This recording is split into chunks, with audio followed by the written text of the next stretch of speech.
السلام علیکم ورحمۃ اللہ وبرکاتہ۔ بسم اللہ الرحمن الرحیم۔ الحمد للہ وکفى وسلام علی عباده الذین اصطفى، اما بعد۔ الحمد للہ رب العالمین والعاقبۃ للمتقین، والصلاة علی رسولہ محمد وعلی آلہ واصحابہ اجمعین۔ رب اشرح لی صدری ویسر لی امری واحلل عقدة من لساني يفقهوا قولي، رب يسر ولا تعسر وتمم بالخير، رب زدني علما، رب زدني علما، رب زدني علما۔ فاعوذ بالله من الشيطان الرجيم، بسم الله الرحمن الرحيم۔ ولا تقولوا لمن يقتل في سبيل الله أموات بل احیاء ولكن لا تشعرون، صدق اللہ العظیم۔ قال النبی صلی اللہ علیہ وسلم انا من الحسین والحسین منی، او کما قال علیہ الصلاة والسلام۔ حضرات محترم، بزرگان اکرام، نوجوانان اسلام، عمائدین شہر، سامعین عزام،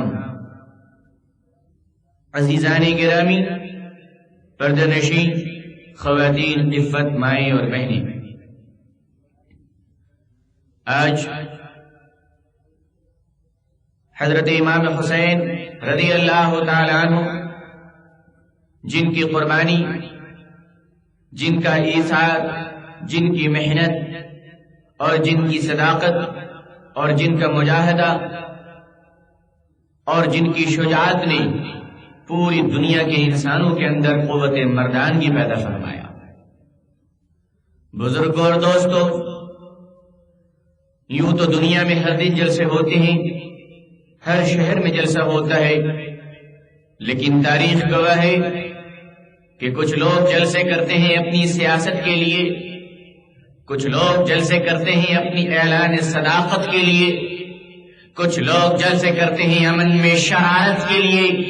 آج ہم جلسے کر رہے ہیں حضرت حسین کی شہادت کے لیے، کہ آج سے ہزاروں سال پہلے حضرت امام حسین رضی اللہ تعالیٰ عنہ نے جس تاریخ کو قائم فرمایا اور جس شہادت کے ذریعے سے چمن اسلام کو دوبارہ سبز و شاداب کیا، کہ آج جس لہلاتے ہوئے اور جس کھلتے کھلتے ہوئے اسلامی پھول کے نیچے ہم آرام کر رہے ہیں اور شان کی زندگی گزار رہے ہیں، دراصل اسلام کے اندر آج جو ہم شان کی زندگی گزار رہے ہیں، یہ صدقہ ہے جناب امام حسین رضی اللہ تعالیٰ عنہ کا، کہ جنہوں نے کرب و بلا کے میدان میں چمن اسلام کو اپنے خون کے قطرے سے سینچا، اور اسلام کے چمن کو سینچنے کے بعد یہ بتایا کہ لوگوں، جب جب اسلام میں ضرورت پڑے، مال دینا پڑے تو مال دے دو، جان دینا پڑے تو جان دے دو، دولت دینی پڑے تو دولت دے دو۔ وقت اور پسینے کی حیثیت کیا ہے؟ جب خون مانگا جائے تو حسین 6 مہینے کے علی اصغر کا خون بھی اسلام کے نام پر قربان کر دیتے ہیں۔ دوستوں اور بزرگوں، یہ امام حسین رضی اللہ تعالیٰ عنہ تھے۔ قرآن کریم نے کہا کہ وَلَا تَقُولُوا لِمَن يُقْتَلُ فِي سَبِيلِ اللَّهِ أَمْوَاتٌ، جو لوگ اللہ کے راستے میں شہید ہوتے ہیں، جو لوگ اللہ کے راستے میں اپنی جانوں کو قربان کر دیتے ہیں، تم ان کو مردہ مت کہو، وہ تو زندہ ہیں، اللہ ان کو رزق عطا فرماتا ہے۔ جو لوگ شہادت پاتے ہیں وہ زندہ نہیں ہیں، وہ زندہ ہیں، مردہ نہیں ہیں، اور ماتم مردوں کا ہوتا ہے، زندوں کا نہیں۔ روئیں وہ جو منکر ہے حیات شہداء کے، ہم زندہ جاوید کا ماتم نہیں کرتے۔ دوستو، ہمارا یہ عقیدہ ہے کہ امام حسین رضی اللہ تعالیٰ عنہ زندہ ہیں، وہ اللہ کے راستے میں شہید ہوئے ہیں۔ قیامت کے دن جب وہ پیش ہوں گے تو ان کے زخموں سے خون نکل رہا ہوگا، اور تازہ خون اور تازہ زخم شہادت بنے گا اس دن، اور اللہ تعالیٰ آپ کے ایک ایک خون کے قطرے کا اجر عطا فرمائیں گے، بلکہ یوں کہہ لے کہ قربانی حسین نے دی ہے، جزا حسین کے نانے کی پوری امت کو ملے گی انشاءاللہ۔ یہ تاریخ اور یہ واقعہ کیوں پیش آیا کرب و بلا کے میدان میں؟ دوستوں اور بزرگوں، پوری نوجوان نسل کے لیے یہ ایک بات تاریخ کی حقیقت ہے اور یہ بات سبق کی طرح ہے کہ ہمیں حضرت امام حسین رضی اللہ تعالیٰ عنہ نے یہ سبق دیا کہ کرب و بلا کے میدان میں لوگوں نے یہ نہیں کہا تھا کہ حسین تم اپنے مال کو ہمارے حوالے کر دو، اپنی اولاد کو ہمارے حوالے کر دو، بلکہ صرف اتنا مطالبہ کیا گیا حسین یزید کو اپنا رہبر مان لو، یزید کو اپنا امیر مان لو، یزید کو اپنا بڑا مان لو۔ امام حسین نے کہا کہ جس کے رگوں میں مصطفیٰ کا خون بہ رہا تھا، کہ جس کے رگوں میں شریعت کا ایک دوران بہ رہا تھا، امام حسین نے فرمایا اے لوگوں، ایمان نانا کے دین پر جان دیا جا سکتا ہے مگر کسی شرابی کے ہاتھ میں ہاتھ نہیں دیا جا سکتا ہے۔ فرمایا جب جب بھی ضرورت پڑے اپنا خون دے دو، مگر زمانے کی ہاں میں ہاں مت ملاؤ، لوگوں کی ہاں میں ہاں مت ملاؤ، شرابی اور جواری کی چمچا گیری مت کرو۔ لیکن آج محرم کا مہینہ جب آتا ہے، ہم حسین کے نام لیوا ہیں، حسین کے نام پر ماتم کرتے ہوئے نظر آتے ہیں، ہر غلط کام کرتے ہوئے نظر آتے ہیں، کہتے یا حسین ہم تیرا دامن نہیں چھوڑیں گے، یا حسین ہم تیری پیروی کریں گے۔ آپ دیکھیں ان کے کپڑوں کا کیا حال ہے، آپ پینٹ میں کھڑے ہو کے چیخ رہے ہیں، لنگیاں اوپر کیے ہوئے ہیں، شراب کے نشے میں مست ہیں۔ وہ حسین جس نے شرابی سے جہاد کیا، وہ حسین جس نے بے نمازی سے قتال کیا، آج حسین کا نام لینے والا نوجوان شراب پی رہا ہے، حسین کا نام لینے والا نوجوان جوا کھیل رہا ہے، حسین کا نام لینے والا نوجوان چوریاں کر رہا ہے، حسین کا نام لینے والا نوجوان نمازوں کو چھوڑ کر سڑک میں چیخ رہا ہے کہ اے حسین ہم تیرے لیے جان دیں گے، ہم تیرے لیے مال دیں گے۔ ارے جو تم حسین کے لیے اپنے نفس کی قربانی نہیں دے سکے، یہ کیا جھوٹ کہہ رہے ہو کہ تم حسین کے لیے جان کی قربانیاں دو گے؟ امام حسین رضی اللہ تعالیٰ عنہ کے پاس بے شمار خطوط پہنچے، یزیدیوں نے بھیجا، کربلا کے منافقوں نے بھیجا، آج بھی ان کی نسل موجود ہے دنیا میں، وہ منافقین کا سلسلہ چل رہا ہے، محرم کے مہینے میں روتے پیٹتے ہوئے نظر آتے ہیں، ماتم کرتے ہوئے نظر آتے ہیں، انہوں نے ہی حسین کو قتل کیا ہے اور کہتے ہیں یا حسین ہم تیرے بغیر جی نہیں سکتے۔ لیکن شہادت کی یہ تاریخ بیان کرنے سے پہلے ہمیں ایک اور واقعہ اس وقت یاد آ رہا ہے۔ لوگ جب بھی کربلا کی تاریخ بیان کرتے ہیں، محرم کی فضیلت بیان کرتے ہیں، حسین سے شروع کرتے ہیں۔ دراصل بزرگ اور دوستوں، کربلا کی تاریخ اور محرم کے مہینے کی شہادت کا سلسلہ اگر عمر فاروق کے بغیر شروع کیا جائے تو میرا دعویٰ ہے کہ وہ تاریخ نامکمل رہ جائے گی۔ محرم کے مہینے میں شہادت کا سلسلہ حضرت امام حسین سے نہیں بلکہ حضرت امام اعظم حضرت عمر فاروق رضی اللہ تعالیٰ عنہ سے یہ تاریخ شروع ہوتی ہے۔ عام طور پر منافق لوگ جنہیں دشمنی ہے، بغض ہے، عناد ہے، حسد ہے حضرت عمر سے، وہ اس کو چھوڑ دیتے ہیں۔ کیوں؟ عمر کے سامنے کوئی شیطان ٹک نہیں سکتا، کوئی بزدل حضرت عمر کا نام لے نہیں سکتا۔ محرم کے مہینے میں شہادت کی تاریخ حضرت عمر فاروق رضی اللہ تعالیٰ عنہ سے شروع ہوئی۔ 27 ذی الحجہ جو محرم سے پہلے آتا ہے مہینہ، 27 ذی الحجہ حضرت عمر فاروق رضی اللہ تعالیٰ عنہ امیر المومنین فجر کی نماز کی امامت فرما رہے مدینے کی مسجد میں۔ ایک دشمن آپ کا جان لینے کی نیت سے، آپ کو قتل کرنے کے ارادے سے مسجد نبوی کے پہلے صف میں نماز پڑھ رہا ہے۔ اس نیت سے نماز پڑھ رہا ہے، دراصل نماز پڑھنے کی خواہش نہیں، نماز پڑھنے کی نیت نہیں، بلکہ اس کی نیت میں فطور ہے، وہ حضرت امیر المومنین کی قتل کرنا چاہتا ہے، ہمارے فاروق کو قتل کرنا چاہتا ہے۔ پہلی صف میں نماز پڑھ رہا ہے اور چاقو اس کے جسم سے لپٹی ہوئی ہے۔ حضرت عمر فاروق نے نیت مان لی، اقتدائے امام میں تمام مقتدیوں نے بھی نیتیں باندھ لی۔ وہ نمازیں حضرت عمر نے جیسے نیت باندھی، یہ شیطان، یہ بدماش اپنے جسم کے حصے سے چاقو نکالتا ہے اور نکالنے کے بعد حضرت عمر فاروق پر حملہ کرتا ہے نماز کے درمیان۔ صرف 3 دن باقی ہے محرم آنے میں، 27 ذی الحجہ فجر کی نماز میں حضرت عمر فاروق پر قاتلانہ حملہ ہوتا ہے۔ وہ ایک تلوار مارتا ہے، عمر کھڑے رہتے ہیں، 2 مارتا ہے، حضرت عمر جنبش نہیں لیتے ہیں، 3 4 5 تلوار کا حملہ ہوتا ہے۔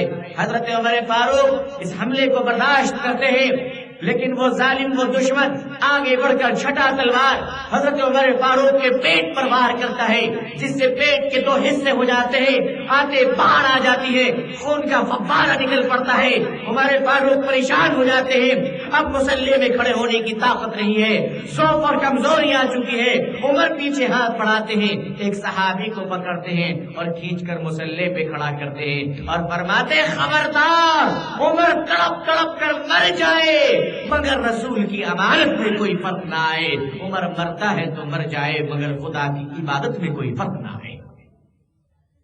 فرمایا میں مر جاؤں مگر تم نماز نہیں توڑنا۔ حضرت عمر نے دوسرے کو امامت کے لیے مقرر کیا اور فرمایا کہ تم نماز پڑھا دو۔ وہ دوسرے صحابی نے نماز مکمل کی، عمر فاروق ویسے ہی تڑپتے رہے، ذرا سی جنبش نہیں آنے دی، نماز کے اندر فرق نہیں آنے دیا۔ صحابہ کرام نے انتہائی استقلال اور صبر اور امن کے ساتھ نمازیں مکمل کی۔ وہ عمر تھے کہ جو تلواریں بھی پڑھ رہی ہے تو امامت میں فرق نہیں آتا، ایک ہماری نماز ہے کہ چیٹی کاٹ لے تو ہم سجدے بھول جاتے ہیں کہ رکوع ہم نے کیا نہیں کیا۔ یہ ہمارے ایمان کی کمزوری ہے۔ 3 دن کے بعد حضرت عمر فاروق رضی اللہ تعالیٰ عنہ کو محرم کی پہلی تاریخ کو شہادت نصیب ہوئی۔ محرم میں 10 تاریخ کو نواز رسول حسین کے خون کے قطرے سے کربلا لال ہوا تھا، اور حسین نے محرم کی 10ویں تاریخ کو شہادت پائی تو محرم کی پہلی تاریخ کو حضرت عمر فاروق کو شہادت نصیب ہوئی۔ تو محرم کے مہینے میں تاریخ شہادت کا سلسلہ امام حسین سے نہیں بلکہ حضرت عمر فاروق رضی اللہ تعالیٰ عنہ سے شروع ہوگی۔ اگر کوئی شخص محرم کے مہینے میں تاریخ شہادت بیان کرنے میں جان بوجھ کر عمر فاروق کا تذکرہ چھوڑ دیتا ہے تو میں اسے بے ایمان سمجھتا ہوں، غدار سمجھتا ہوں، اس کے ایمان پر ہمیں شک ہے کہ وہ مومن بھی ہے یا منافق ہے، کیونکہ عمر کا نام لینا یہ منافقوں کی بس کی بات نہیں ہے۔ حضرت عمر کے بارے میں حضور صلی اللہ علیہ وسلم نے یہ اعلان فرمایا ہے۔ ایک مرتبہ حضرت عمر فاروق رضی اللہ عنہ تشریف فرما ہے اپنے گھر میں، ایک منافق اور ایک یہودی کا جھگڑا ہو گیا لین دین کے معاملے میں۔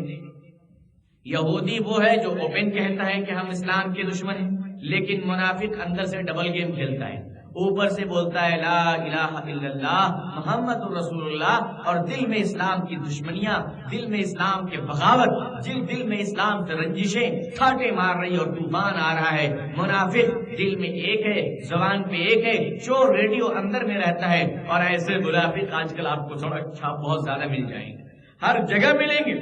زبان پر کلمہ ہے لیکن دل میں نفرتی ہے، نفرت ہے، دل میں اسلام سے دشمنی ہے، ایسے لوگوں کو منافق کہا جاتا ہے۔ تو ایک منافق تھا مدینے میں جو دل میں اسلام کا دشمن تھا، دل سے اسلام کا دشمن تھا اور زبان سے اسلام کا دوست تھا۔ ایسے کا کچھ لین دین کا معاملہ ہو گیا یہودی سے، تو یہودی نے کہا کہ تم مسلمان ہو، منافق سے کہا کہ تم مسلمان ہو، اس نے کہا ہاں مسلمان ہے۔ کہا چلو پھر محمد صلی اللہ علیہ وسلم کے پاس چلتے ہیں، وہ جو فیصلہ سنائیں گے ہم اسے تسلیم کر لیں گے۔ کہا ٹھیک ہے چلو۔ یہ منافق سمجھا کہ چونکہ میں مسلمان ہوں تو حضور صلی اللہ علیہ وسلم میرے حق میں فیصلہ فرما دیں گے، رحمت عالم صلی اللہ علیہ وسلم تو انصاف کے ایک شاندار نمونہ ہے۔ خدا کی قسم محمد رسول اللہ صلی اللہ علیہ وسلم سے انصاف کے سوا کوئی امید کرنا بے ایمانی کی علامت ہے۔ حضرت رسول اکرم صلی اللہ علیہ وسلم کی خدمت میں یہ دونوں پہنچا، منافق نے اپنے حالات بیان کیے، یہودی نے بھی اپنا حالات بیان کیا۔ رسول اللہ صلی اللہ علیہ وسلم نے تحقیق فرمائی اور یہودی کے حق میں فیصلہ فرما دیا۔ فرمایا جاؤ تم حق پر ہو اور یہ جو اپنے آپ کو مسلمان کہہ رہا ہے غلطی اس کی ہے۔ اب دونوں گھر سے باہر نکلے تو یہودی نے کہا کہ دیکھ بھائی تمہارے نبی نے فیصلہ سنا دیا ہے، اب کوئی ڈرنے کی بات نہیں، اب تو تم بات مان لو۔ تو منافق کے اندر سے چور ریڈیو اوپن ہوتی ہے اور کہتا ہاں وہ تو ٹھیک ہے محمد صلی اللہ علیہ وسلم نے فیصلہ سنایا ہے، لیکن کبھی کبھی ایسا ہوتا ہے کہ وہ جلدی میں فیصلہ سنا دیتے ہیں، بات سمجھ میں نہیں آتی، استغفر اللہ۔ یہودی کی بلڈنگ شیک ہو گئی، کیا مصیبت ہے بھائی، اب کیا کرو گے؟ تو منافق کہتا ہے کام کرتے ہیں، فیصلہ سب سے اچھا سناتے ہیں حضرت عمر فاروق، چلو ان کی خدمت میں چلتے ہیں اور وہ جو فیصلہ سنائیں گے ہم مان لیں گے۔ اب یہ دونوں کہاں جا رہے ہیں؟ حضرت عمر فاروق کے پاس جا رہے ہیں۔ گیدڑ کو موت آتی ہے تو شہر کی طرف جاتا ہے، اس کمینے کو بھی اپنی شامت آئی تھی، دربار عمر کی طرف جا رہا تھا۔ پہنچے یہ دونوں حضرت عمر فاروق کے گھر میں، کال بیل کا زمانہ نہیں تھا، دروازے پہ دستک دی گئی، حضرت عمر اندر سے باہر تشریف لائے، کہیے کیا بات ہے؟ تو اس سے پہلے کہ منافق کچھ کہتا، یہودی نے کہا امیر المومنین، یہ شخص آپ کا فیصلہ لینے کے لیے آیا ہے، ہم ابھی دربار رسالت مآب صلی اللہ علیہ وسلم کی خدمت سے آ رہے ہیں اور حضور صلی اللہ علیہ وسلم نے ہمارے حق میں فیصلہ سنایا، مگر یہ شخص کہتا ہے کہ میں محمد کا فیصلہ نہیں مانتا، ہم عمر کا فیصلہ لیں گے، اس لیے آپ کی خدمت میں آئے۔ حضرت عمر کی آنکھوں میں شعلہ بھڑکتا ہے، دل میں طوفان آتا ہے، غصے اور نفرت کی نظر سے منافق کی طرف دیکھتے اور فرماتے ہیں اچھا تم میرے نبی کا فیصلہ چھوڑ کر میرا فیصلہ لینے آئے ہو؟ تو منافق کہتا ہے ہاں دیکھیے نا وہ کیا ہے، آپ ذرا فیصلے اچھے سناتے ہیں، آپ کے بڑے پیارے فیصلے ہوتے ہیں، آپ دو ٹوک باتیں کرتے ہیں، مجھے آپ کا بڑا فیصلہ پسند ہے، آپ ہی فیصلہ سنا دیجیے۔ حضرت عمر نے فرمایا بڑے تقریر والے ہو کہ عمر کا فیصلہ لینے آئے ہو، ٹھہرو میں فیصلہ سناتا ہوں۔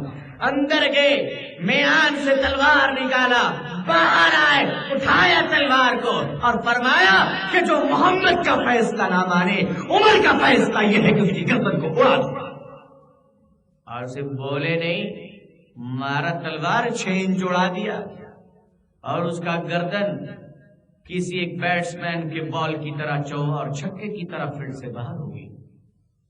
ختم کر دیا، پریکٹیکل، جہنم بھیج دیا۔ اب اسے قتل کر دیا۔ یہ جو بازو میں یہودی بیچارہ کھڑا ہو کے پروگرام دیکھ رہا تھا، وہ نان اسٹاپ بیچارہ اسپیڈ میں بھاگنا شروع ہوا، وہاں سے 500 کی اسپیڈ میں بھاگ رہا ہے۔ حضرت عمر کہہ رہے رکو رکو، تو کیوں بھاگ رہا ہے؟ وہ کہہ رہا نہیں میں نہیں رکوں گا، آپ کا فیصلہ معلوم ہے۔ وہ دیکھ رہا ہے ایک لاش گر گئی ہے، اب دوسرا نمبر کس کی ہوگی؟ مجھ غریب کا ہی ہوگا۔ وہ نان اسٹاپ بھاگا اور مدینے سے باہر چلا گیا، بھاگ گیا۔ اب یہ جو منافق ہوتے ہیں، یہ جو چور ہوتے ہیں، یہ الگ نہیں ہوتے، ان کی یونین ہوتی ہے، ان کے یونین ہوتے ہیں، یہ اپنے اپنے غلاظت کی بیٹھک خانے بناتے ہیں جس کو مسجدوں کا نام دیا جاتا ہے۔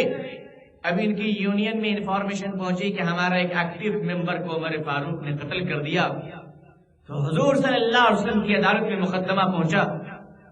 حضور صلی اللہ علیہ وسلم نے حضرت عمر سے پوچھا عمر ماجرا کیا ہے، عمر واقعہ کیا ہے، تم نے کسے قتل کیا ہے؟ یہ منافق لوگ کہہ رہے کہ عمر نے ایک مومن کا قتل کر دیا۔ حضرت عمر فرماتے یا رسول اللہ صلی اللہ علیہ وسلم، ماجرا صرف اتنا ہے، واقعہ صرف اتنا ہے کہ وہ شخص میرے پاس آیا اور کہنے لگا کہ محمد صلی اللہ علیہ وسلم کا فیصلہ مجھے منظور نہیں، اس لیے میں عمر کا فیصلہ لینے آیا ہوں۔ یا رسول اللہ صلی اللہ علیہ وسلم، میرا فیصلہ یہ تھا کہ جو آپ کا فیصلہ نہ مانے، عمر کا فیصلہ یہ ہے کہ اس کی گردن کو اڑا دو، اور میں نے اس کی گردن کو اڑا دیا۔ بتائیے میں نے کیا جرم کیا؟ وہ میرا فیصلہ لینے آیا تھا، میں نے اپنا فیصلہ سنا دیا۔ اللہ کے نبی صلی اللہ علیہ وسلم چونکہ عدل و انصاف کے پیکر تھے، انصاف کے معاملے میں حضرت عمر فاروق آپ کے در کے گدا تھے۔ آپ کے قدموں کے دو دانوں بیٹھ کر عمر نے درس انصاف سیکھا تھا۔ اللہ کے نبی صلی اللہ علیہ وسلم نے ارشاد فرمایا عمر گواہ پیش کرو، کوئی گواہ ہے؟ حضرت عمر فاروق فرماتے یا رسول اللہ صلی اللہ علیہ وسلم، گواہ کہاں سے پیش کروں؟ وہ ایک شخص تھا، وہ تو مدینے سے بھاگ گیا، اب در و دیوار گواہ ہے، میں کسے پیش کروں؟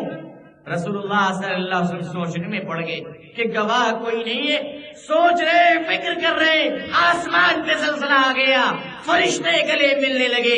اللہ نے جبریل سے کہا اے جبریل جاؤ زمین پر جاؤ، اس سے پہلے کہ میرے بندے کے دل میں مایوسی آئے، اس سے پہلے کہ عمر کے دل میں رنج و الم آئے، اس سے پہلے کہ عمر کچھ اور سوچے، جا کر کہہ دو جبریل حضور صلی اللہ علیہ وسلم سے، میرے محبوب سے جا کر کہہ دو، میرے مرسلین سے جا کر کہہ دو، میرے رسول سے جا کر کہہ دو کہ عمر کی گواہی عرش پر خدا پیش کر رہا ہے کہ عمر جو کچھ کہہ رہا ہے وہ سچ کہہ رہا ہے، عمر نے مومن کا نہیں بلکہ منافق کا قتل کیا ہے۔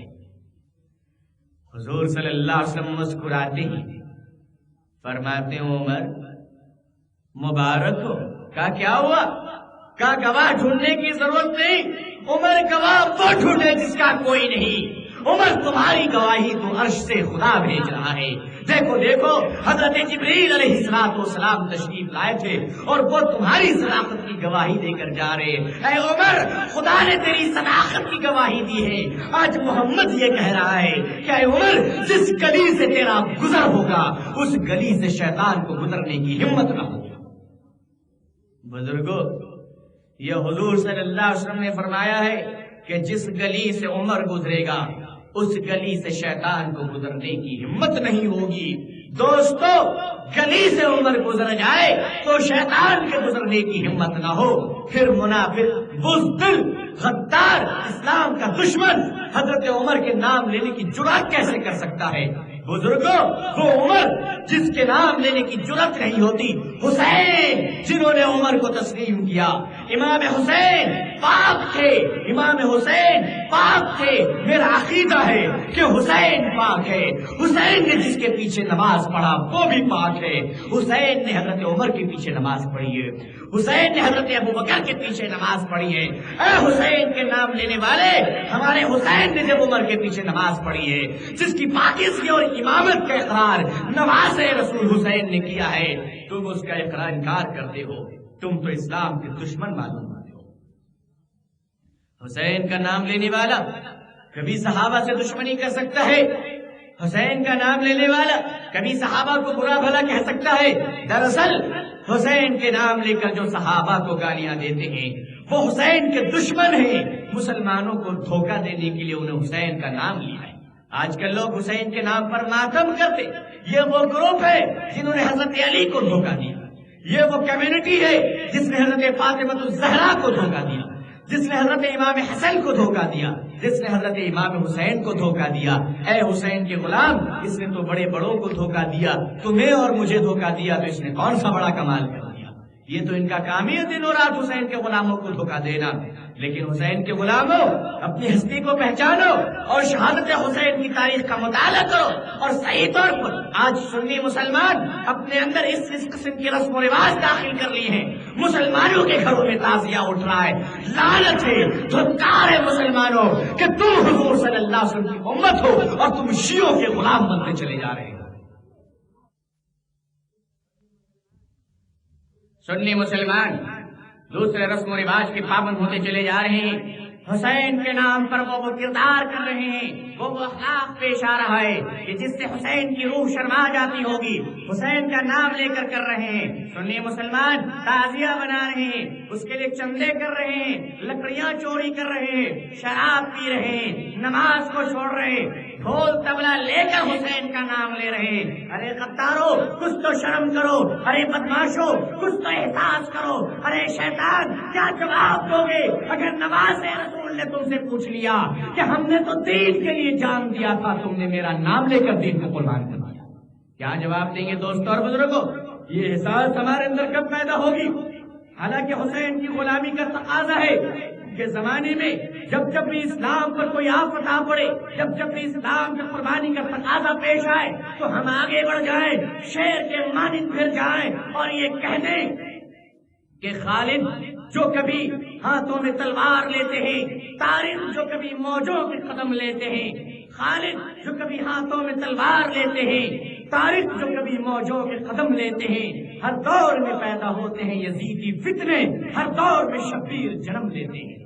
دوستوں اور بزرگوں، حسین کے غلاموں کا حال یہ ہونا چاہیے کہ وہ گلی گلی سے، شہر شہر سے، گاؤں گاؤں سے غلط رسم و رواج کا قتل کر دیتے، غلط رسم و رواج کا خاتمہ کر دیتے۔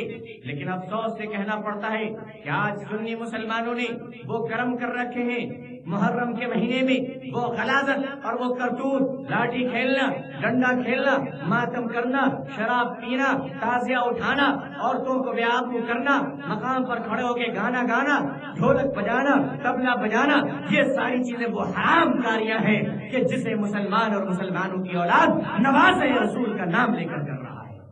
بزرگ اور دوستوں، میں پوچھتا ہوں کہ اگر کوئی سڑک پہ غیر مسلم حسین کے خلاف آواز بلند کرے تو ہم اس کی سزا موت لکھتے ہیں، مگر ایک مسلمان آج حسین کا نام لے کر حسین کو پسے پشت گالیاں دے رہا ہے تو ہم اسے حسین کا غلام سمجھتے ہیں۔ یہ ہماری بدقسمتی ہے، یہ ہماری دیوانگی ہے، یہ ہمارا پاگل پن ہے کہ ہم نے یہ تصور کر رکھا حسین کون ہے۔ حسین کربلا میں کیوں تشریف لے گئے تھے؟ اقتدار کے لیے نہیں، مال دولت کے لیے نہیں، سلطنت کے لیے نہیں۔ ارے اس حسین کو اقتدار کی کیا ضرورت ہے کہ جس کے قدموں میں دونوں جہاں کی خدائی رکھی ہے، جس کے قدموں میں دونوں جہاں میں اللہ تعالیٰ نے، خدا نے اپنی تمام سلطنتوں کو رکھ دیا، اور حسین اگر ایک بار کہتے تو ساری دولت خدا ان کو عطا فرما دیتا۔ حسین کو پانی میں کہتا ہوں کہ حسین لڑنے نہیں گئے تھے۔ حسین کربلا میں اگر لڑنے جاتے تو لڑنے والا 6 مہینے کے بچوں کو لے کر نہیں جاتا ہے۔ حسین کربلا میں اگر لڑنے جاتے تو عورت اور بچوں کو لے کر نہیں جاتے۔ اور میں کہتا ہوں کہ حسین نے تو مقابلہ ہی نہیں کیا، ورنہ حسین سے کون ٹکرا سکتا تھا؟ کس کی جرأت تھی کہ حسین سے ٹکرا جاتا؟ حسین کے ہاتھ میں جو تلوار تھی اس کا نام ذوالفقار تھا، اور اس تلوار کو علی نے دیا تھا، اور علی کو وہ تلوار محمد رسول اللہ نے دیا تھا۔ کس کی جرأت تھی کہ اس تلوار سے ٹکرا جاتے؟ دوستوں اور بزرگوں، حسین تو آخر وقت تک یہ کوشش کرتے رہے کہ میرے نانا کا دین پھیل جائے، میرے نانا کا دین آگے بڑھ جائے، اور میرے نانا کے دین سے یہ سارے مشرک لوگ مستفیض ہو جائے، اس سے وعدہ کرے اور دنیا میں نانا کا دین کامیاب ہو جائے۔ حضرت امام حسین رضی اللہ تعالیٰ عنہ کو بے شمار خطوط بھیج کر گمراہ کیا گیا، اور جن لوگوں نے خطوط بھیجے کہ آپ کربلا میں آ جائیں، ہم آپ کے ہاتھ میں بیعت کر لیں گے، انہوں نے ہی دھوکہ دیا، انہوں نے ہی غداری کی، پہچاننے سے انکار کر دیا، عمرے لئی نے پانی بند کروا دیا، اور لڑائی کا وقت شروع ہونے لگا۔ حضرت حسین رضی اللہ تعالیٰ عنہ جب کربلا کی سرزمین میں پہنچے تو اپنے بیٹے سے پوچھتے ہیں، بیٹے یہ کون سی زمین ہے؟ بیٹے نے کہا، ابا اس زمین کو کربو بلا کہتے ہیں۔ کہا کیا کہتے ہیں؟ کہا کربو بلا کہتے ہیں۔ کہا بیٹے اس زمین پر خیمہ مت گاڑو، پہلے اس زمین کی قیمت ادا کر دو، پھر اس کے بعد خیمہ گاڑنا۔ کہا ابا جان آپ یہ کیا بول رہے ہیں؟ مدینے سے لے کے کربلا تک آپ نے سفر کیا، جہاں رات ہوئی ٹھہر گئے، جہاں دل میں آیا خیمہ گاڑ دیا، کہیں آپ نے نہیں کہا کہ قیمت ادا کر دو، لیکن آج کربلا کی زمین پہ خیمہ گاڑنے سے پہلے آپ ہم سے کہہ رہے ہیں کہ قیمت ادا کر دو۔ آخر یہ بات کیوں ہے؟ امام حسین نے فرمایا، بیٹے اس زمین سے خوشبو آ رہی ہے، اس مٹی میں پتا چل رہا ہے کہ میرے نانا نے جس دن کی خبر دی تھی شاید وہ دن آ گیا، اور وہ دن اسی مقام میں ہے، بیٹے اس کی قیمت ادا کر دو۔ جہاں قبریں بنا کرتی ہے وہ زمین خرید کر لیا جاتا ہے۔ فرمایا لگتا ہے کہ اس زمین پر ہم شہادت پائیں گے، اور اس زمین سے اسلام کا بول بالا ہوگا۔ حضرت امام حسین رضی اللہ تعالیٰ عنہ کہ جن کے قدم قدم سے اسلام کے چشمے پھوٹتے چلے گئے، بلکہ یوں کہہ لوں کہ حسین سراپا اسلام کی تصویر ہے، حسین کے ہاں میں اسلام کا حسن ہے، حسین کے سین میں اسلام کی سلامتی ہے، حسین کے یا میں اسلام کا یاری ہے، اور حسین کے نور میں نور مصطفیٰ کا نور کا جلوہ ہے۔ اللہ کے نبی صلی اللہ علیہ وسلم ایک مرتبہ مدینے میں خطبہ دے رہے ہیں، تقریر کر رہے ہیں، صحابہ کرام مخاطب ہیں، سن رہے ہیں، سماعت ہو رہی ہے۔ مدینے میں آپ فرما رہے ہیں، لوگوں اللہ کو مانو، ایک ہے اللہ۔ امام حسین چھوٹے بچے ہیں، صحابہ کرام سب تشریف فرما ہیں۔ اسقط نامی پادری آتا ہے اور کہتا ہے، محمد میں نہیں مانتا خدا ایک ہے، میں تمہارا دین نہیں مانتا۔ حضور صلی اللہ علیہ وسلم نے فرمایا ہے، میرے صحابہ پوچھو اس سے کیا کہہ رہا ہے؟ صحابہ نے کہا، یا رسول اللہ صلی اللہ علیہ وسلم اسقط پادری دین اسلام کا انکار کر رہا ہے۔ آپ نے فرمایا، پوچھو اس سے یہ کیا چاہتا ہے؟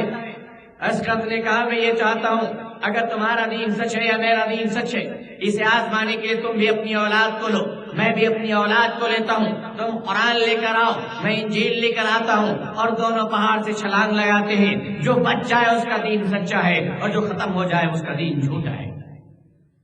حضور صلی اللہ علیہ وسلم نے فرمایا، مجھے منظور ہے، میں آ رہا ہوں تو چل۔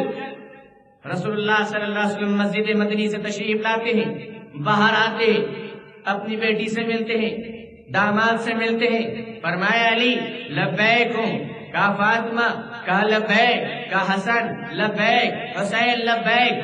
آپ نے امام حسن کو ایک انگلی پکڑائی، امام حسین کو دوسری انگلی پکڑائی، قرآن سینے میں لیا اور فرمایا چلو آج اسلام کی صداقت کا اعلان کراتے ہیں، چلو اللہ کی وحدانیت کے پرچم کو لہراتے ہیں، چلو آج اپنے ختم رسالت کے خوشبو کو بکھیراتے ہیں فضاؤں میں۔ آگے بڑھ رہے ہیں، پہاڑ پر پہلے سے اسقط پادری انجیل کے ساتھ اپنے حواری چون اور مدہ اور چمچوں کے ساتھ پہنچ چکے ہیں، انتظار کر رہا ہے وہ۔ رسول اللہ صلی اللہ علیہ وسلم آگے بڑھتے ہیں، تشریف لے جاتے ہیں۔ اسقط اپنے لوگوں سے پوچھتا ہے پادری کہ یہ جو نبی کے بائیں طرف چھوٹا بچہ یہ کون ہے؟ لوگوں نے کہا یہ ان کا نواسا حضرت حسین ہے۔ اسقط کہتا ہے کبھی انجیل کی کتاب کو دیکھتا ہوں، کبھی انجیل کے اوراق کو دیکھتا ہوں، کبھی حسین کی پیشانی کو دیکھتا ہوں، سمجھ میں نہیں آتا کہ جو کچھ انجیل نے لکھا ہے وہ حسین کی پیشانی پر چمک آ رہا ہے۔ اے لوگوں، اگر یہ نبی دعا کر دے اور یہ بچہ آمین کہہ دے تو ہم سب کا ستیہ ناش ہو جائے گا، ہم سب کا بیڑا غرق ہو جائے گا۔ چلو حسین کی پیشانی کی چمک کو دیکھ کر محمد کی رسالت کو اقرار کرتے ہیں، محمد کی رسالت پر ایمان لاتے ہیں۔ دوستو اور بزرگوں، حضرت امام حسین ایمان لانے کے ذریعہ بنے، حضرت امام حسین ایمان لانے کے باعث بنے۔ یہ حسین کا کردار تھا، یہ حسین کا اخلاق تھا۔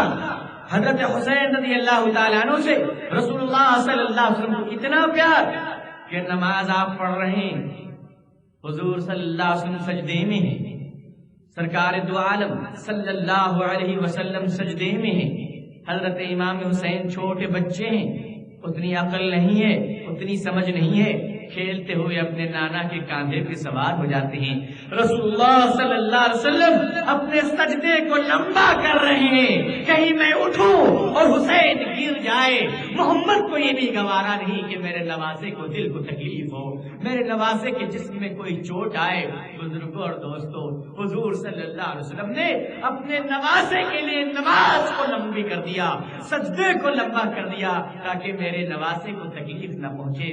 آج تم محرم کے مہینے میں اپنی حرکتوں سے نواسے رسول کو دکھ پہنچا رہے ہو، نواسے رسول کو تکلیف پہنچا رہے ہو، نواسے رسول کے دل کو چوٹ پہنچا رہے ہو۔ ذرا تو غور کرو، کیا کبھی حسین کی نماز چھوٹی تھی؟ کیا کبھی حسین کا روزہ چھوٹا تھا؟ کیا کبھی حسین کی زبان سے نعوذ باللہ من ذالک جھوٹ کا شک نہیں کیا جا سکتا ہے؟ حضرت امام حسین کی شہادت کے بعد بھی صحابہ کرام کا ایک بڑا جمع غفیر زندہ رہا، آپ کے بعد آپ کے چاہنے والے مرنے والے زندہ رہے۔ حضرت عمر بن عبدالعزیز رحمۃ اللہ علیہ کا زمانہ بھی آیا، لیکن کسی شخص نے، کسی ولی نے، کسی مسلمان نے، کسی صحابی نے آپ کے لیے تعزیہ نہیں نکالا، سڑکوں پہ نکل کر ماتم نہیں کیا۔ بزرگ اور دوستو، قطعاً یہ جائز نہیں ہے، یہ غلط حرکتیں ہیں جو ہم محرم کے نام پر کر رہے ہیں۔ کربلا کے میدان میں پانی بند کر دیے گئے، ایک قطرہ پانی کوئی دینے کے لیے تیار نہیں۔ 6 مہینے کا علی اصغر ہے، وہ بیچارہ پیاس سے تڑپ رہا ہے، چھوٹا بچہ ہے، پیاس سے تڑپ رہا ہے، سسک رہا ہے۔ حضرت امام حسین رضی اللہ تعالیٰ عنہ، اہل بیت کی مبارک گھرانے کی عورتیں، پاکیزہ عورتیں کہہ رہی ہیں حسین ان یزیدیوں سے کہو کہ انہیں دشمنی ہم سے ہے، 6 مہینے کے علی اصغر سے تو نہیں ہے۔ ان سے کہو کہ اس بچے نے کیا بگاڑا ہے، اگر تمہاری نظر میں کوئی خطا اور جرم ہے تو وہ ہم نے کیا ہے، اس معصوم بچے نے تمہارا کیا بگاڑا ہے۔ ان سے کہو کہ اس معصوم بچے کو ایک قطرہ پانی دے۔ حضرت امام حسین نے فرمایا اے میرے گھرانے کی پاکیزہ عورتیں، ان ظالموں سے پانی کا قطرہ مانگنے میں مجھے شرم آ رہی ہے۔ آپ پھر بھی چھوٹے بچے کو لیتے ہیں اور کہتے ہیں لوگوں ایک قطرہ پانی پینے دو اس چھوٹے بچے علی اصغر کے منہ میں۔ آپ لے کر جاتے ہیں، پانی ڈالنے جاتے ہیں، ادھر سے تیر آتی ہے فضاؤں میں لہراتی ہوئی، امام حسین کے بغل سے گزرتی ہے اور وہ علی اصغر کے حلق میں جا کے لگ جاتی ہے، اور علی اصغر پانی پینے سے پہلے اسلام پر 6 مہینے کے بچے علی اصغر اپنی جان کو قربان کر دیتے ہیں۔ پوچھا کیا علی اصغر نے پانی پی لیا؟ کہا پانی تو نہیں پیا، مگر البتہ کوثر کا مالک بن کر آ گیا ہے۔ علی اصغر کو پانی تو نصیب نہیں ہوا، لیکن ہاں جام کوثر نصیب ہو گیا ہے۔ اگر حسین چاہتے تو وہ پانی لے سکتے تھے، ان کے حصے زندے سے کوئی پانی کو روک نہیں سکتا تھا. لیکن بزرگ اور دوستو، وہ حسین چاہتے تو جہاں پر ایک قدم مارتے چشمے پھوٹ جاتے، لیکن حسین نے نانا کے دین کے لیے کسی کے سامنے ہاتھ پھیلانا پسند نہیں کیا. حسین نے نانا کی آبرو کے خاطر کسی کے سامنے ہاتھ پھیلانا پسند نہیں کیا، بلکہ حسین نے یہ فرمایا کہ آج جان دے کر سارے زمانے میں سرخرو ہو جاؤں گا، آج اپنی قربانیاں دے کر زمانے کی تاریخ کو بتا دوں گا کہ حسین نواسے رسول ہے. جس بات کا اقرار، جس بات کا وعدہ میرے نانا نے کیا تھا، آج حسین اس کو پورا کر جائے گا. آسمان پہ پکارنے لگے، 6 مہینے کے علی اصغر قربان ہو گئے. فرمایا فرشتوں نے، یا اللہ یہ کیا ہو رہا ہے؟ حسین کے گھر والوں پر یہ کیا ہو رہا ہے؟ 6 مہینے کے بچے قربان ہو رہے. اللہ پاک فرما رہے، ہاں میں دیکھ رہا ہوں کہ حسین سے جو میں مانگ رہا ہوں حسین مجھے وہ دے رہا ہے. کہا حسین سے میں جو مانگ رہا ہوں حسین وہ سب کچھ مجھے دے رہا ہے. کہا وہ کیسے؟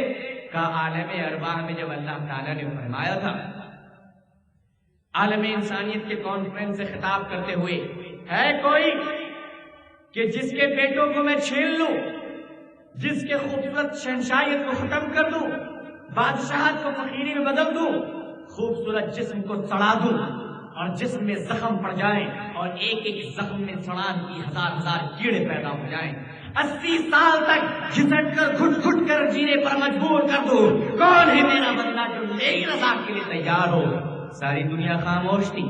حضرت ایوب علیہ السلام کی روح نے آواز دیا، خدا میں حاضر ہوں، اے اللہ میں اس کے لیے حاضر ہوں.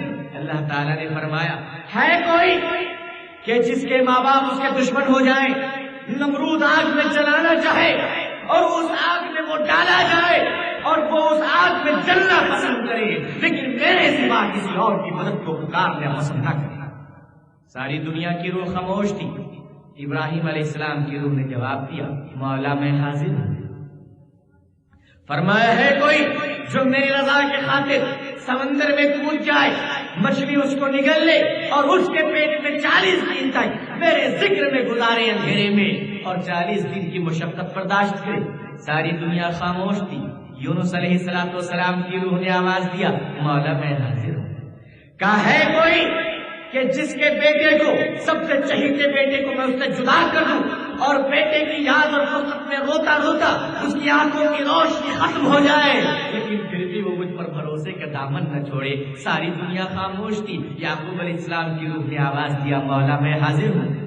فرمایا، کوئی ہے جس کے حسن کے جادو کو میں پوری دنیا میں پھیلا دوں، زلیخا اس پر عاشق ہو جائے، اس کی عزت لوٹنا چاہے تنہائی میں، وہ انکار کر دے اور اپنی پاکیزگی کے عوض میں جیل میں 7 سال کی سزا کاٹے؟ کون ہے؟ ساری دنیا کی روح خاموش تھی. حضرت یوسف علیہ السلام کی روح نے آواز دیا، مولا میں حاضر ہوں. فرمایا، ہے کوئی کہ جو میرا نبی ہو، میرا محبوب ہو اور میرے دین کی خاطر، میرے اسلام کی خاطر مشقتیں اٹھایا جائے، اس کے شہر والے، اس کے گاؤں والے، وطن والے وطن سے نکال دے، طائف کی گلیوں میں وہ دین کی تبلیغ کے لیے جائے، طائف کے لوگ پاگلوں کو للکار دے، پتھر مارا جائے، کتوں کو چھوڑا جائے، جسم لہو لہان ہو جائے، اور پھر بھی اتنے زخم کھانے کے بعد، پھر بھی اتنے پتھریں پڑنے کے بعد، اتنی تکلیفیں اٹھانے کے بعد بھی اپنی امت کے لیے ہم سے خیر کی دعائیں کرے، اپنی امت کو گالیاں نہ دے، اپنی امت کو بددعا نہ دے، بلکہ ہر حال میں اپنی امت کے لیے مجھ سے دعائیں مانگتا رہے، مجھ سے ہدایت مانگتے رہے. کون ہے؟ ساری دنیا خاموش تھی. جناب محمد رسول اللہ صلی اللہ علیہ وسلم کی روح نے آواز دیا، مولا میں حاضر ہوں. کہ ہے کوئی کہ جس کے بہو بیٹی قربان ہو، کربلا کے میدان میں پیاس میں تڑپا جائے، 6 مہینے کا علی اصغر مانگوں تو دے دے، 22 سال کا بیٹا مانگوں تو دے دے، 20 سال کا بیٹا مانگوں تو دے دے، 18 سال کا بیٹا مانگوں تو دے دے، آخر میں اپنا جان دے دے، مال دے دے، سب کچھ لٹ جائے، مگر میری محبت اور میں اپنے نانا کے دین پر وہ قربان ہو جائے. ساری دنیا خاموش تھی. امام حسین کے روح نے آواز دیا، مولا میں حاضر ہوں. فرمایا، یہ نصیب کی بات تھی، یہ تاریخ کی بات تھی کہ حسین کے رگوں میں جو خون دوڑ رہا تھا وہ خون اہل بیت کے گھرانے کا، محمد رسول اللہ صلی اللہ علیہ وسلم کا خون تھا. حضور صلی اللہ علیہ وسلم نے اسی لیے فرمایا، انا من الحسین والحسین منی، حسین مجھ سے ہے اور میں حسین سے. فرمایا حسین اللہ کے نبی صلی اللہ علیہ وسلم سے ہیں اور حضور صلی اللہ علیہ وسلم حسین سے ہیں. اتنی محبت. ابو بکر نے فرمایا میرا حسین، حضرت عمر نے فرمایا میرا حسین، حضرت علی نے فرمایا میرے جگر کا ٹکڑا حسین، حضرت عثمان نے فرمایا میرے دل کی تسکین حسین، حضرت فاطمہ نے فرمایا میرے دل کا چین حسین، حضور صلی اللہ علیہ وسلم نے فرمایا یہ میرا حسین ہے، ساری دنیا نے فرمایا میرا حسین ہے. اے حسین کے غلاموں، محرم کے مہینے میں تم بھی کہتے ہو کہ حسین میرا ہے، مگر یہ کردار یزیدیوں کا کیوں ہے؟ تم کہتے ہو حسین میرا ہے مگر کردار تمہیں لئی کا کیوں ہے؟ تم کہتے ہو حسین میرا ہے مگر اخلاق شرابیوں کا کیوں ہے؟ تم کہتے ہو حسین میرا ہے مگر طریقہ جواریوں کا کیا ہے؟ دوستوں اور بزرگوں، اپنے کردار کی اصلاح فرمائیے، اپنے اخلاق کو درست فرمائیے. قیامت کے دن اگر امام حسین پوچھ لے اے میرے نوجوان دوستوں، میں نے اپنے نانا کے دین پر جان دیا، تم نے میرے نانا کے دین کے لیے کیا پسینہ بھی دیا ہے؟ تو بزرگوں اور دوستوں، ہم کیا جواب دیں گے؟ امام حسین رضی اللہ تعالیٰ عنہ ایک آخری دلچسپ واقعہ اور دلکش واقعہ میں کرتا ہوا دور سے گزر جاؤں اور اپنی بات کو مختصر کر ختم کرنے کی اجازت چاہوں آپ سے. دوستوں اور بزرگوں، حضرت امام حسین رضی اللہ تعالیٰ عنہ جب کربلا کے میدان میں پہنچے اور شہادت کا وقت آیا، 10ویں محرم ہے، وہ دن ہے، آپ کربلا کے میدان میں ہیں، لڑائی چل رہی ہے، جنگ چل رہا ہے، پورے جوش اور شباب میں معاملہ چل رہا ہے. امام حسین رضی اللہ تعالیٰ عنہ گھوڑے سے نیچے گرتے ہیں، نیچے گر کر رکوع میں جاتے ہیں. فرمایا کیا ہے؟ کہ گھوڑے پہ یہ نماز کی نیت تھی، نیچے اتر گئے، کہا یہ رکوع ہے. آگے چلتے چلتے تڑپ کر آپ پھر گرتے ہیں اور سجدے میں پہنچتے ہیں. اس سجدے میں پہنچنے کے بعد آپ فرماتے ہیں کہ نماز کی تکمیل ہو رہی ہے، امر لئی آتا ہے، تلوار چلاتا ہے. حضرت امام حسین رضی اللہ تعالیٰ عنہ کے مبارک گردن پر ظالم کی ناپاک تلوار چل رہی ہے، گردن جسم سے جدا ہو رہا ہے، زندگی آخری سانس لے رہی ہے، موت زندگی سے گلے مل رہی ہے، آخرت دنیا کو آنکھیں چڑھا رہی ہے. امام حسین اسلام کا بول بالا کر کر ساری دنیا میں اسلام کے سر کو فخر سے اونچا کر کر ہمیشہ کے تشریف لے جا رہے ہیں، اپنے خون کے قطروں سے اسلام کو سینچ رہے ہیں. دوستوں اور بزرگوں، آپ کے گردن پر تلوار چل رہی ہے. سمر کہتا حسین گردن آدھی کٹ گئی ہے. حسین فرماتے مجھے پتا، مجھے کیا پتا. سمر کہہ رہا حسین گردن تمہاری کٹ رہی ہے، مجھے کیوں معلوم؟ حسین نے کہا تو دیکھ رہا ہے، مجھے تو گردن کٹنے کا کوئی احساس نہیں. کہا کیوں؟ کہا یوسف علیہ السلام بڑے خوبصورت تھے، آپ کی خوبصورتی کا چرچا گلی گلی ہوا. عورتوں نے کہا زلیخا تو اپنے نوکر اور غلام پر عاشق ہوگی. زلیخا نے کہا تم اور تم بھی عاشق ہو جاؤ گی. پڑوس کے ساری عورتوں کو بلائی زلیخا اور ہر عورت کے ہاتھ میں ایک چاقو اور ایک پیاز یا آلو دے دی اور فرمایا کہ یہ لو تمہیں پیاز کاٹنا ہے. پردہ اٹھایا، کہا یوسف آ جاؤ، ادھر یوسف کو بلایا اور زلیخا نے کہا عورتوں تم پیاز کو کاٹ دو. جب عورتوں نے حسن یوسف کو دیکھا تو پیاز کاٹنے کے بجائے حسن یوسف کی دیوانگی میں ہر ایک عورت نے اپنی انگلی کاٹ لی.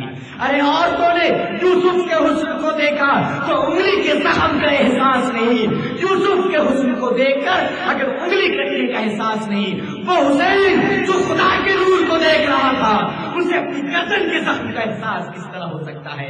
اسے اپنے گردن کے کٹنے کی تکلیف کس طرح ہو سکتی ہے؟ جس نے نور خدا کو دیکھ لیا اسے اپنے زخم کا احساس نہیں، جس نے نور محمد کو دیکھ لیا اسے اپنی زندگی کے قربان کرنے میں کوئی غم نہیں. اللہ تعالی ہماری پوری نسل کو، پورے نوجوان کو، پوری امت کو سچا پکا حضرت امام حسین رضی اللہ عنہ کے عاشق بننے کی توفیق عطا فرمائے. خدا ہمارے معاشرے سے غلط رسم و رواج کا خاتمہ فرمائے اور ہم سب کو دین کا پاسبان بنا دے. اللہ تعالی ہم سب کو دین کا داعی بنا دے اور دین کی حفاظت کرنے کے قابل بنائے. اللہ تعالیٰ ہمیں اور آپ کو کہنے سننے زیادہ عمل صالح کی توفیق نصیب فرمائے. اللہ تعالیٰ ہم سب کو، ہم سب کے والدین کو، ہمارے اساتذہ کو، اہل عیال کو جزائے خیر عطا فرمائے. آخر دعوانا الحمدللہ رب